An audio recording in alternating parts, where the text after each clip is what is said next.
तुझे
चरणी राहो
सावधान मनुजा होई सावधान मनुजा होई सावधान मनुजा होई सावधान मनुजा होई सावधान मनुजा होई सावधान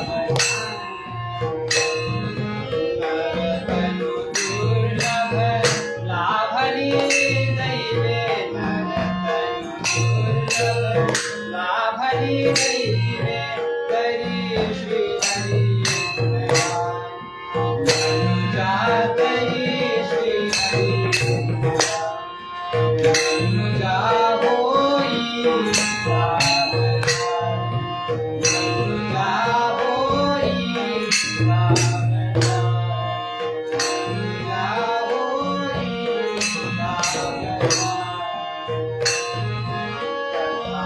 सावधान ऐकते श्रवणे कथा पुराणे ऐकते श्रवणे कथा पुराणे ऐकते श्रवणे कथा पुराणे ऐकते कथा पुराणे ऐकते श्रवणे सावधने मनुजा सावधने मनुजा होई सावधान मनुजा होई सावधान मनुजा होई सावधान दास मने संतासी शरण जा दास मने संतासी शरण जा दास मने संतासी शरण जा दास मने संतासी शरण जा ते सोडूनी अज्ञान मनुजा ते सोडूनी अज्ञान मनुजा होई सावधान मनुजा होई सावधान दास मने संतासी शरण जा दास मने संतासी शरण जा ते सोडूनी अज्ञान मनुजा ते सोडूनी अज्ञान मनुजा होई सावधान मनुजा होई सावधान दास मने संतासी शरण जा ते सोडूनी अज्ञान मनुजा ते सोडूनी अज्ञान दास मने संतासी शरण जा ते सोडूनी अज्ञान मनुजा होई सावधान दास मने संतासी शरण जा ते सोडूनी अज्ञान मनुजा होई सावधान मनुजा होई सावधान मनुजा होई सावधान आपदापहर्तारं दातारं सर्वसम्पदां लोकाभिरामं श्रीरामं भूयो भूयो नमाम्यहं तुम्ही श्रोते जगदीशमूर्ती तेथे माझी व्युत्पत्ती किती बुद्धी घेण अल्पमती सलगी करितो व्युत्पत्ती नाही कला नाही चातुर्य नाही प्रबंध नाही भक्ती ज्ञान वैराग्य नाही गौण्यता नाही वचनाची ऐसा माझा वाग्विलास म्हणूनी बोलतो सावकाश भावाचा भक्ता जगदीश नोन्या अनेन प्रियतां देवो श्रीरामचंद्र पूर्वेशाम् अस्माकं कुलदैवतम् समर्थ श्रोता वक्ता श्रीराम समर्थ श्रीराम समर्थ श्रीराम समर्थ जय जय रघुवीर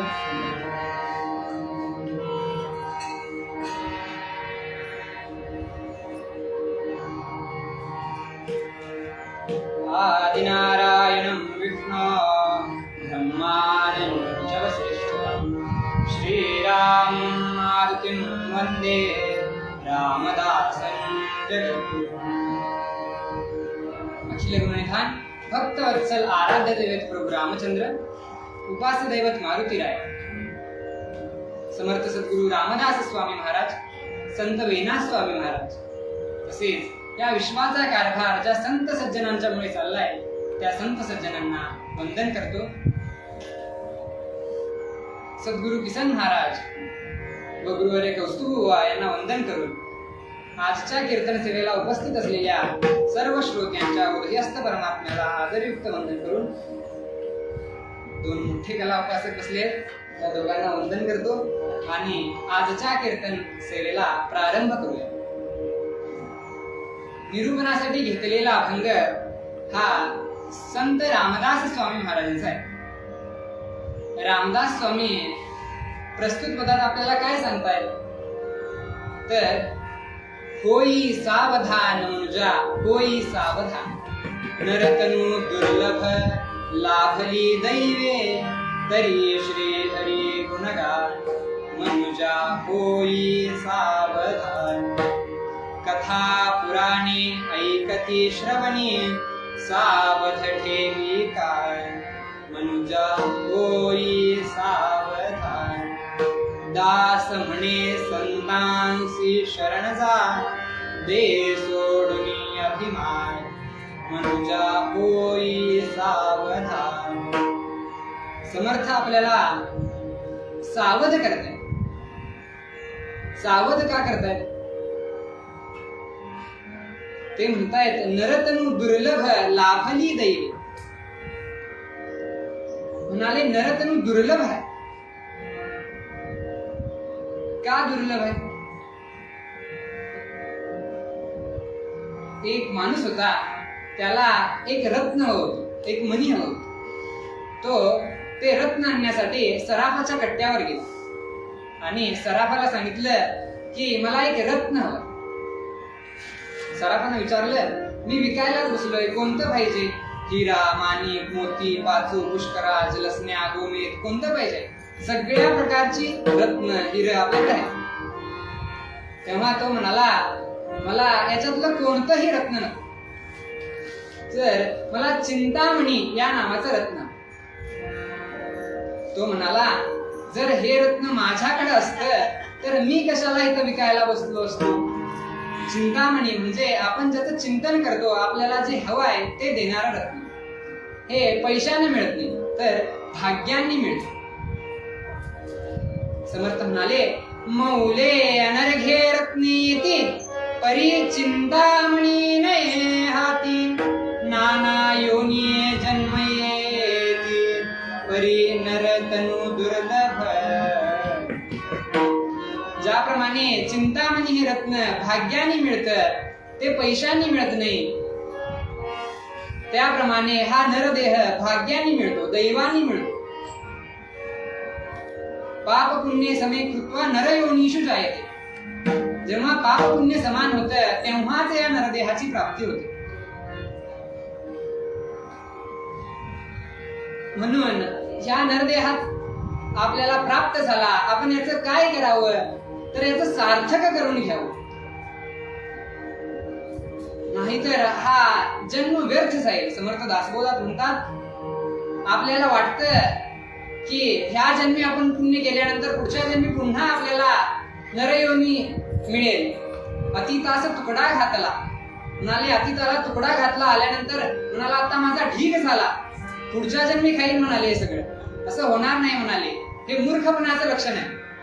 आपल्याला पुढच्या जन्मी नरयोनीला जन्म मिळेल याची खात्री नाही, म्हणून आता मिळाल्या क्षणी आपण याचं सार्थक करावं, नाहीतर खाया पिया सुखसे सोया. तर हा नर जन्म व्यर्थ जाईल. लोकांना वाटतं आपल्याकडे भरपूर वय आहे, वृद्धपणी करू परमार्थ, म्हणजे वृद्धपणी परमार्थ करू आणि आपण तरुण जाऊ, आपल्या नरदेहाचं सार्थक करून घेऊ. वय किती म्हणाले मानवाचं? 100 वर्ष धरलं. समर्थ म्हणाले 100 वर्षे वय नेमिले. 100 वर्ष वय नेमिले. 100 वर्ष हे फक्त पुढच्या पोस्टरवर म्हणाले, मागच्या बाजूला शिक्का आहे म्हणाले, नो गॅरंटी. म्हणजे केव्हा जाईल याची खात्री. तारुण्य बघे वेचले विषयाकडे श्रीरा, वृद्धपणी नाना रोग भोगणे लागे कर्म भोग, आता भगवंताचा योग होणे वेळ. म्हणाले 100 वर्ष वय नेमलं. त्यात बालपण हे खेळामध्ये निघून गेलं, बालपण संपून गेलं. बालस्तावत क्रीडासक्ती खेळामध्ये निघून गेलं. आता म्हणाले तरुणपणी करू. तरुणपण आल्यानंतर कळालं 100 वर्षे वय नेमिले, त्यात बालपण नेनता गेले. तारुण्य बघे वेचले विषयाकडे. तारुण्यामध्ये हा माणूस विषय भोग करत बसला, भगवंताचा योग आला नाही. आता म्हणाले वृद्धपणी करू.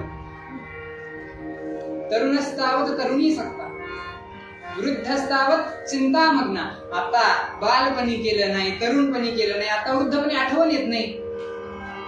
का म्हणजे वृद्धपणी नाना रोग भोगणे लागे कर्म भोग, आता भगवंताचा योग कोणे वेळ. वृद्धपणी आपलं शरीर रोगांचं माहेरघर बनतं. कानांना ऐकू येत नाही, भगवंताचं नाव ऐकावं, कथा पुराण ऐकावं तर ऐकू येत नाही. भगवंताची मूर्ती डोळे भरून पाहावं तर पाहता येत नाही, डोळे नीट दिसत नाहीत. बोलावं म्हटलं तर जीभ जड होते. का म्हणजे वृद्धपणी कोण करू शकतं? जो बालपणी आणि तरुणपणी करू शकला तोच वृद्धपणी करू शकतो, नाहीतर ते येणार नाही. आणि आपण आपला देह व्यर्थ घालू म्हणून समर्थ या प्रस्तुत पदात आपल्याला सांगतायत, नरतनु दुर्लभ लाभली दैवे तरी श्री हरी. सार्थक याच जन्मी करून घे आणि लवकर सावध व्हा. होई सावधान आहे त्या क्षणी सावध व्हा, कारण पुढच्या क्षणाची खात्री. नामे पाप जळे महाभय पडे, शत्रू कदा ना ढळे. आला मृत्यू टळे भवाब्धी वितळे, तो मोक्ष पायी रुळे. नामाचा महिमा गाध श्रुती सनकडे, वागीश्वरी पांगुळे. ती नामे विमले बदा तुम्ही बडे, घ्या मुक्तीचे सोहळे. गोपाल कृष्ण भगवान की. नामे पाप जळे महाभय पडे. गोंदवलेकर महाराजांनी आयुष्यभर नामस्मरणाचं महत्व सांगितलं. का तर या जड जीवांचं नरदेहाचं उद्धार व्हावा, सार्थक करून घ्यावं लोकांनी, म्हणून त्यांनी नामस्मरणाचं महत्व सांगितलं. समर्थ आपल्याला दुसऱ्या चरणात सांगतायत, कथा पुराणे ऐकती श्रवणी, सावध ठेवी कान. कथा पुराणांचं श्रवण करावं, कीर्तन ऐकावं, प्रवचन ऐकावं, उदंडांचे उदंड ऐकावं, सगळं ऐकावं. कीर्तन ऐकावं, प्रवचन ऐकावं, भगवंताचं नामस्मरण ऐकावं, गुणगान ऐकावं, भजन करावं. पण समर्थ आपल्याला पुढेच सांगतायत, कथा पुराणे ऐकती श्रवणी, सावध ठेवी कान. सावधानतेने ऐकावं. जे काही आपण ऐकलं त्याच्यातलं सार ते शोधून घ्यावं, असार ते जाणून त्यागावे, या नाम श्रवण. जे सार आहे ते आपण त्याच्यातलं शोधून घ्यावं, टिपावं आणि नको असलेलं ते सोडून द्यावं. जगद्गुरु शंकराचार्य म्हणतात, संत कसे असतात? शांता महंतो निवसन्ति संतः, वसंत वल्लोकहितं चरन्तः. तीर्णा स्वयं भीम भवार्णवंदनान्, अहेतु नान्यार्णवितारयन्तः. शांत स्वरूपाचे असे संत कसे असतात तर वसंतोवल्लोकहितंचरंता, वसंताप्रमाणे असतात. वसंत ऋतू आला तो कशासाठी येतो? वसंतोवल्लोकहितंचरंता, लोकहितासाठी. ज्याप्रमाणे वसंत ऋतू आल्यानंतर झाडांना फुले फळे येतात, ते लोकांकरिता येतात. झाड कधी आपलं फळ आपण खात नाही तर लोकांसाठी देतं. तर त्याप्रमाणे हे संत वसंतोवल्लोकहितंचरंता. तीर्णा स्वयं भीम भवार्णवं जनान् अहेतुनान्यार्णवितारयन्. आणि आपल्याला ते आपला हात धरून आपल्याला हा भवसागर पार करून देतात. म्हणून संतांना शरण जावं. या दिनेषु दयालव स्पृशन्ति संतांना शरण जावं. नामदेव महाराज म्हणतात, संतांपायी माथा ठेविता सद्भावे, तेने भेटे देव आपोआप. आपण जर संतांना शरण गेलो, सद्गुरूंना शरण गेलो तर आपोआप देव भेटतो. त्यासाठी काहीही करावं लागत नाही. ज्याप्रमाणे वसंताचं आगमन झाल्यानंतर आपोआप फळे येतात, त्याला दुसरं काही करावं लागत नाही. त्याप्रमाणे संतांना शरण गेलं की आपोआप आपल्याला भगवंत भेटतो. मग आता हे संत ओळखायचे कसे? म्हणाले खूप प्रकारचे संत असतात. आता तर काही सांगायला नको. म्हणाले टीव्हीवर त्यांची प्रवचन कीर्तन येत होती म्हणून त्यांचं आम्ही शिष्यत्व पत्करलं. आता म्हणाले आम्ही दर गुरुपौर्णिमेला जेलमध्ये जातो म्हणाले, गुरुपौर्णिमेसाठी, गुरुंना भेटण्यासाठी. म्हणून कोणाला शरण जावं, संत सद्गुरु कोणांना करून घ्यावं? तर तुकाराम महाराज म्हणतात, नवती ते संत करिता कवीत्व, नवती ते संत करिता कवीत्व, संतांचे आत नवती संतांचे आत नवती नवती ते संत करिता कवीत्व, नवती करिता कवीत्व, संतांचे आत नवती एक नाही वेश करत नाव, एक नाही वेश करत नाव, निवडे भावडाव भावा अंगी, निवडे भावडाव भावा अंगी, नवती संत करिता कवीत्व, नवती संत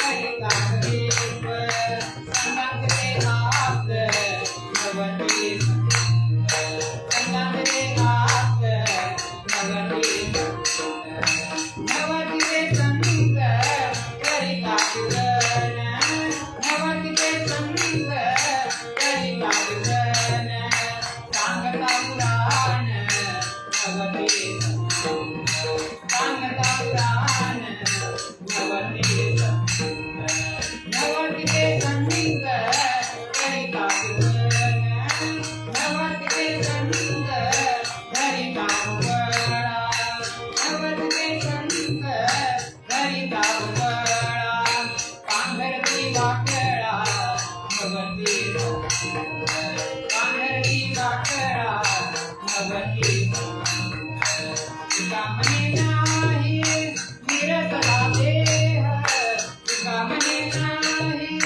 तुका म्हणे नाही, तुका म्हणे नाही निरसला देह, तववरी अवघे संसारिक, तववरी अवघे संसारिक, नवती संत करिता कवीत्व, नवती संत करिता कवीत्व, संतांचे आत नवती संतांचे आत नवती संतांचे आत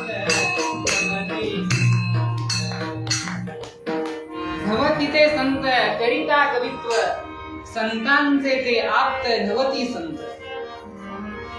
येथ नाही वेश सरत आडनाव, निवडे घावडाव भावा. म्हणाले हे अभंगांची रचना करतात, भगवंतावर गाणी लिहितात, म्हणून यांना संत म्हणायचं का? तर नाही, तर यांना कवेश्वर म्हणू शकतो, यांना कवी म्हणू शकतो, पण संत म्हणू शकत नाही. एक जण म्हणाले, पुराणासाठी आपण सगळे आला आहात, आपल्याकडे सत्व गुण आहेत म्हणून आपण संत आहेत. याला सत्व गुण म्हणता येईल, पण संत म्हणता येईल. नवती ते संत करिता कवित्व, संतांचे ते आप्त नवती संत. एक जण घरातला संत असेल तर त्यांचे सगळे नातेवाईक, आप्तेष्ट मित्र मंडळी सगळे संत असतात असं सांगता येत नाही. पण नसतात असं नाही.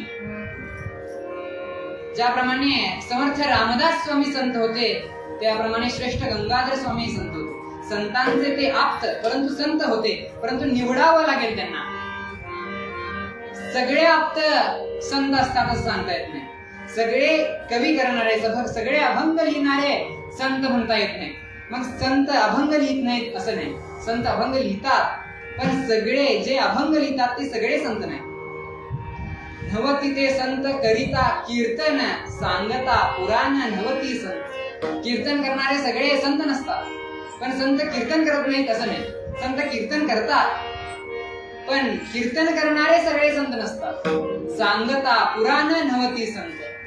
पुराण सांगणारे सगळे संत नसतात. देगलूरकर महाराज एकदा अनुभव सांगत होते की आयुष्यभर एक त्यांनी ज्ञानेश्वरी बद्दल प्रवचन केली, आयुष्यभर केली, आणि शेवटच्या क्षणी ते दवाखान्यात, मोठे ते प्रवचनकार होते आणि शेवटच्या क्षणी ते दवाखान्यात होते, तेव्हा त्यांनी फोन लावला होता की मला मृत्यूचं भय वाटत आहे. जो आयुष्यभर प्रवचन करतो, पुराण सांगतो, त्याला शेवटच्या क्षणी भीती वाटते, म्हणजे तो संत नव्हता.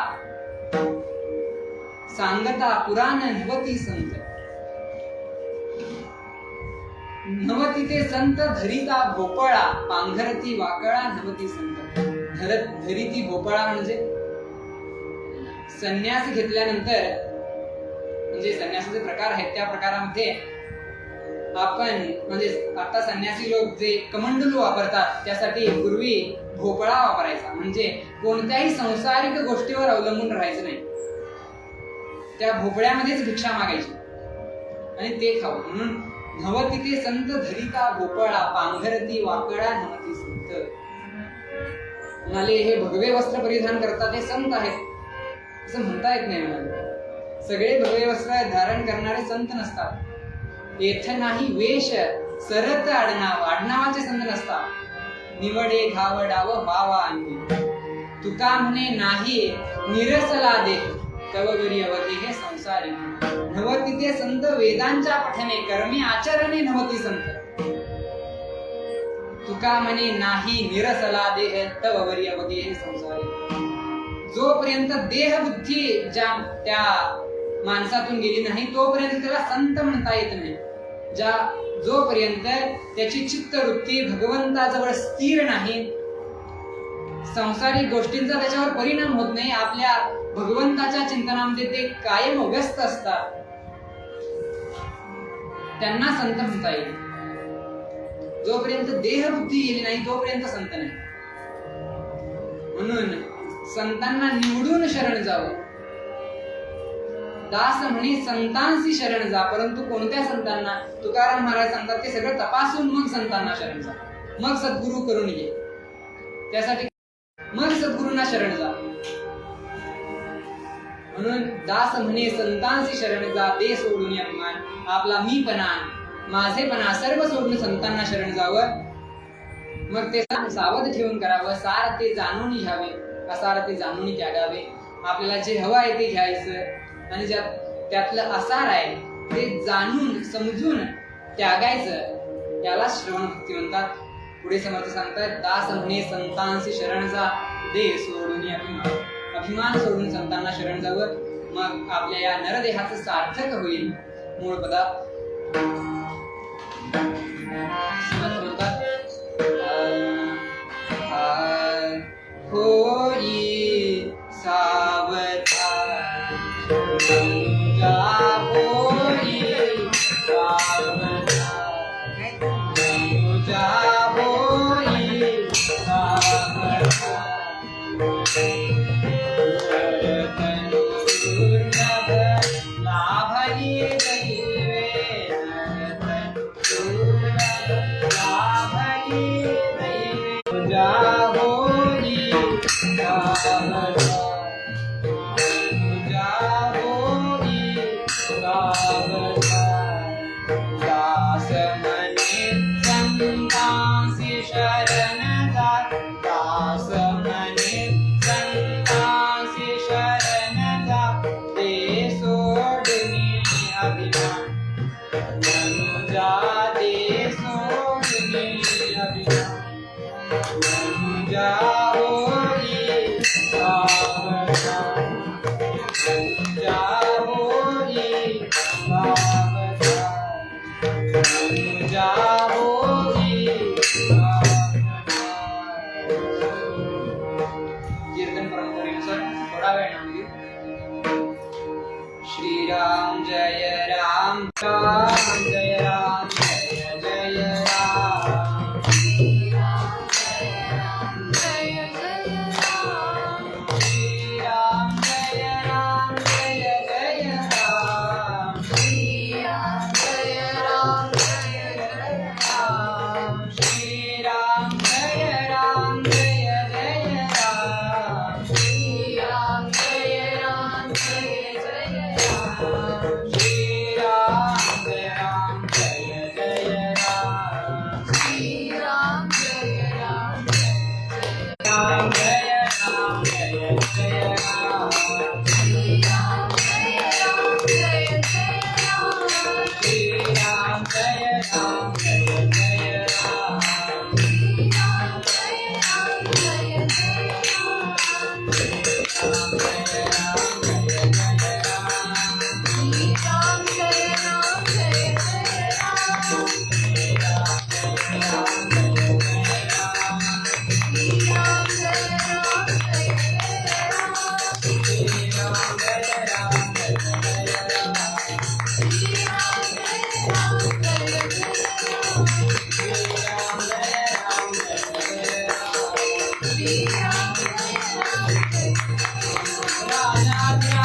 महाराज की महान ब्रह्मांड की समस्त गुरु रामदास महाराज की समस्त गुरु शंकरनाथ स्वामी महाराज की श्रेष्ठ भगवान स्वामी महाराज की समस्त गुरु भगवान श्री स्वामी महाराज की जय जय।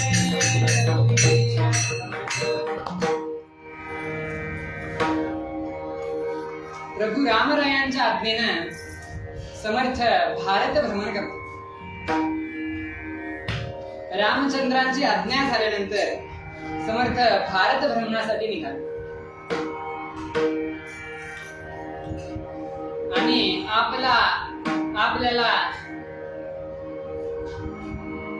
लोकांची मनस्थिती ओळखायची आहे आणि त्यांचं नरदेह कसं सार्थक करायचंय हे सांगतायत समर्थ जाताना। आणि भिक्षेसाठी समर्थ एक दिवस एका गावात गेले। एके दिवशी समर्थ स्वामी भिक्षेला जाताती, एके दिवशी समर्थ स्वामी भिक्षेला जाताती, लोक म्हणिया एके द्वारी, लोक म्हणिया एके द्वारी, विठ्ठल उभे जाती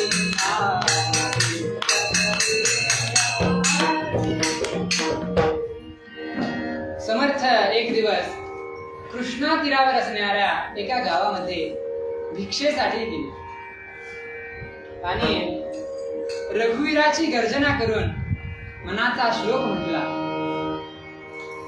आणि समर्थ भिक्षा मागतायत। घरासमोर येऊन उभे राहिले।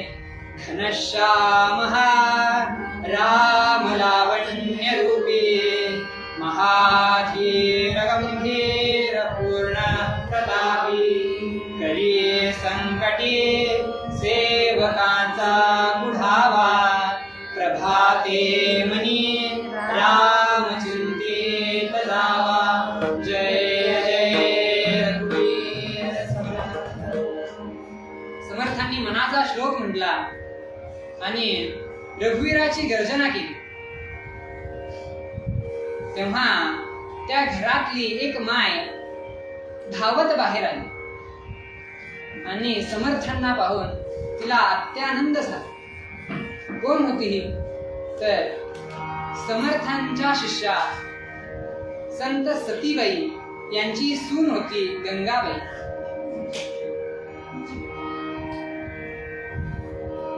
यांच्या पतीचं नाव कमलाजी पंथ असं. काही दिवसांपूर्वी कमलाजी पंथांचं निधन झालं होतं आणि समर्थांना पाहून वैधव्यात असलेली ती माऊली आनंदित झाली, परंतु ती धावत पुन्हा घरात गेली. सदाद्वारी पातली एक माय सदाद्वारी पातली एक माय सदाद्वारी श्री गुरुंचे पाहता मोद होय श्री गुरुंचे पाहता मोद होय श्री गुरुंचे गायतावत ते गवाके घरात गायतावत ते गवाके घरात गायतावत बाळ आणला कानता धरली हात बाळ आणला कानता धरली हात बाळ आणला तदाद्वारी पातली एक माय तदाद्वारी. त्या घरासमोर जाता क्षणी एक माऊली बाहेर आली आणि समर्थांना पाहून तिला खूप आनंद झाला, पण ती धावत घरात गेली आणि आपल्या मुलाला हातात धरून ती घेऊन बाहेर आली आणि समर्थांच्या चरणावर घातली आणि त्या आणलेल्या बाळाला समर्थांच्या झोळीत घातले. समर्थ म्हणाले, हे पाहून समर्थ म्हणतायत, हे काय करतेस माई? या भिक्षेचं घेऊन आम्ही काय करणार? झोळी माझी बाळ घातला झोळी माझी बाळ घातला श्री समर्थे रासी पाहिला श्री समर्थे रासी पाहिला म्हणे मागे यावे शेला काय करू म्हणे मागे यावे शेला काय करू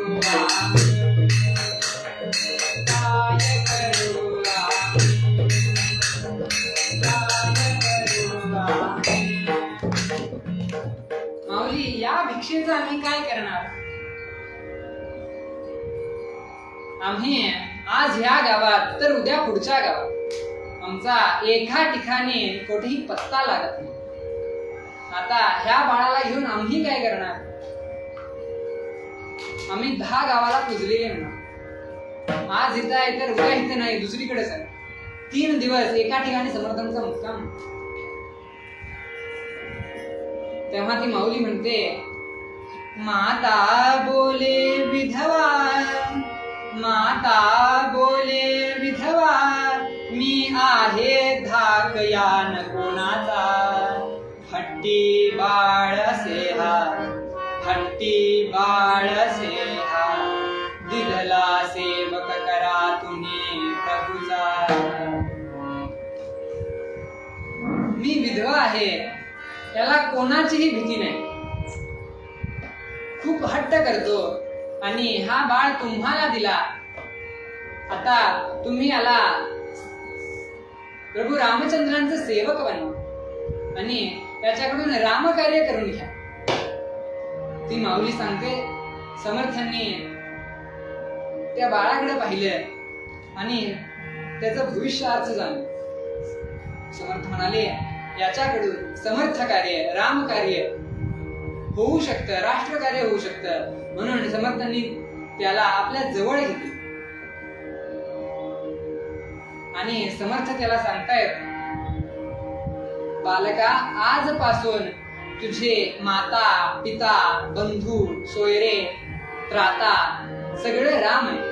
माता रामो मत्पिता रामचंद्र, स्वामी रामो मत्सखा रामचंद्र, सर्वस्व मे रामचंद्रो दयानंद, नान्यं जाने नैव जाने न जाने. माता, पिता, बंधू, सोयरे सगळे राम. आजपासून तुला सगळं काही रामराय आहेत हे समजून तू आमच्याकडे राहा. आणि आमच्या बरोबर जर राहायचं असेल तर नियम हे आलेच. म्हणाले, तुवा येथे राहोनी भिक्षा करावी, तशी आमची नित्याज्ञा करावी. हरी नाम ते गात जावे नितांत, तसे राम रूपा धरावे मनात. जय जय म्हणाले, आमच्या बरोबर असलं तर दररोज तुला भिक्षा मागावी लागेल आणि आमची आज्ञा पाळावी लागेल. भगवंताचं गुणगान करावं लागेल. हे सांगता क्षणी तो बाळही काही कमी नव्हता. तो म्हणाला, तुमच्या सगळ्या अटी मला मान्य, पण तुमच्या ह्या सांगण्याला माझी एक अट आहे. काय म्हणाले, मी तुमच्या बरोबर येतो, भिक्षा मागतो, आज्ञाचं पालन करतो, भगवंताचं गुणगान करतो, पण दररोज मला खायला मिळेल की नाही. म्हणाले, साधं चालत नाही. म्हणाले, गोडधोड फार आवडतं, त्यात पुरणपोळी असली तर म्हणाले फार छान होत, चांगलं होतं. म्हणाले, समर्थांनी त्याचा भाव जाणून घेतला. समर्थ म्हणाले, तू जर आमच्या बरोबर असलास तर रोज तुला पंचपक्वान्नाचं जेवण मिळेल. आज आम्ही समर्थांच्या नावाखाली पंचपक्वान्न खातो, त्यांना त्यावेळेस काय कमी होती. समर्थांनी त्याला जवळ घेतलं. तो म्हणाला, समर्थांनी त्याची अट मान्य केली. तो म्हणाला, आज्ञा मला करावी, ती म्याशिरी धरावी, इच्छा नसे परावी, दुर्वासना मरावी. तो म्हणाला, मला आज्ञा करा आणि ती मी शिरसा वंदे माने. समर्थ म्हणाले, आता आज्ञा करायला पाहिजे. समर्थ म्हणाले, त्यांच्या घरासमोर एक विहीर होती. समर्थ म्हणाले, या विहिरीत उडी मार, खाली गेल्यानंतर तुला प्रभू रामचंद्रांचं दर्शन होईल आणि तुला तिथं पंचपक्वान्नाचं जेवण मिळेल. एवढे सांगेपर्यंत सुद्धा तो बाळ थांबला नाही. तू त्या विहिरीत उडी मार असे म्हणता क्षणी त्यानं उडी घातली आणि तो तळाला पोहोचला. हे पाहून त्या माय माऊलीला खूप वाईट वाटले. ती म्हणाली, अहो स्वामी, तुम्हाला मी माझा बाळ दिला, तो काय मला जड झाला होता का. म्हणाले, जरा हट्ट केला असता, परंतु तुम्ही आज त्याचे प्राण वेगळे केले, त्याचे प्राण घेतले तुम्ही. असं करायचं असलं तर ते आम्हीच ठेवून घेतलो असतो. तेव्हा समर्थ म्हणाले, माई घाबरू नका आणि नका बाई घाबरू, बाळ आहे. नका बाई घाबरू, बाळ आहे. नका बाई घाबरू, बाळ म्हणाले, घाबरू नका, बाळ आहे. आणि ती माय माऊली म्हणते, आहे तर हाक मारा. समर्थांनी त्या बाळाला हाक मारलं. तेव्हा त्यांनी खालून आवाज दिला की, माई, मी येथे सुखरूप आहे आणि साक्षात प्रभू रामचंद्रांचं मला इथे दर्शन होतंय आणि मी आता स्वानंद पदाला पोहोचलो. नित्य स्वानंदाचे लाडू खावेत, त्याप्रमाणे मला आता काहीही नको, फक्त मी या स्वस्वरूपात आनंदित आहे. तेव्हा त्या माई माऊलीला खूप आनंद झाला. त्यांनी समर्थांना विनंती केली की एकदा माझा बाळ मला दिसू दे, त्याचं दर्शन मला घडवा.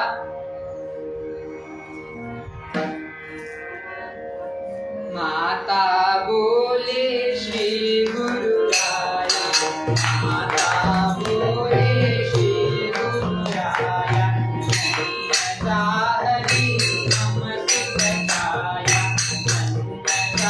हरी नम सुखदाया, करी प्रार्थना एक सिखाया, दाखवी सुखडोळा, करी प्रार्थना एक सिखाया, दाखवी सुखडोळा. एक वेळ मी त्यासी पाहते, बाबुनी डोळा तृप्त राहते. एक वेळ मी त्यासी पाहते, बाबुनी डोळा तृप्त राहते. तृप्ती तुम्ही पुन्हा मागते, आपण लोटावे. तृप्ती तुम्ही पुन्हा मागते, आपण लोटावे. एक वेळा माझ्या बाळाला वरती बोलवा. एक वेळ मी फक्त एकदाच त्याला डोळे भरून पाहते आणि तृप्त राहते. आणि माझा मुलाचं मला दर्शन घडवा. तेव्हा समर्थांनी त्या बाळाला बोलवलं. ते बाळ विहिरीतून बाहेर आलं. त्या माई माऊलींनी दोघांना समर्थांना नमस्कार केला आणि तो बाळ समर्थांना देऊन टाकला. समर्थ त्याला घेऊन पुढे भारत भ्रमणासाठी निघाले. नंतर काही दिवसांनी समर्थ जेव्हा रामेश्वर यात्रेसाठी निघाले होते, तेव्हा त्याला घेऊन ते रामेश्वराकडे निघाले होते. हा बाळ भिक्षेमध्ये मिळाला म्हणून भिकोबा हे नाव त्याला ठेवलं. आणि समर्थ जेव्हा रामेश्वराला जात होते तेव्हा त्याला घेऊन गेले आणि तेथे शिवाजी महाराजांचे सावत्र बंधू व्यंकोजीराजे भोसले हे तंजावर या ठिकाणी होते. तेथे त्यांच्या विनंतीनुसार समर्थांनी त्यांना अनुग्रह दिला आणि त्यांच्या विनंतीनुसार तेथे मठ स्थापन केला. त्या मठाचं मठाधिपती म्हणून या भिकोबा यांना केलं. हे भिकोबा नंतर भीमस्वामी या नावाने प्रसिद्ध झाले आणि तंजावर या मठाचं मठाधिपत्य त्यांनी सांभाळलं. पुढे त्यांनी रामकार्य, राष्ट्रकार्य, धर्मकार्य खूप केलं आणि असं हे त्यांनी आपल्या देहाचं सार्थक करून घेतलं. त्याप्रमाणे ज्याप्रमाणे भीमस्वामींनी आपल्या देहाचं सार्थक करून घेतलं संतांना शरण जाऊन, सद्गुरूंना शरण जाऊन, त्याप्रमाणे आम्ही तुम्ही सुद्धा सर्वजण संतांना शरण जाऊन समर्थांनी सांगितलेल्या मार्गावर जाऊन आपल्या या नरदेहाचं सार्थक करून घेऊया. मूळ पदा रामदास स्वामी म्हणतात,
झालेली कीर्तन सेवा समर्थांच्या चरणी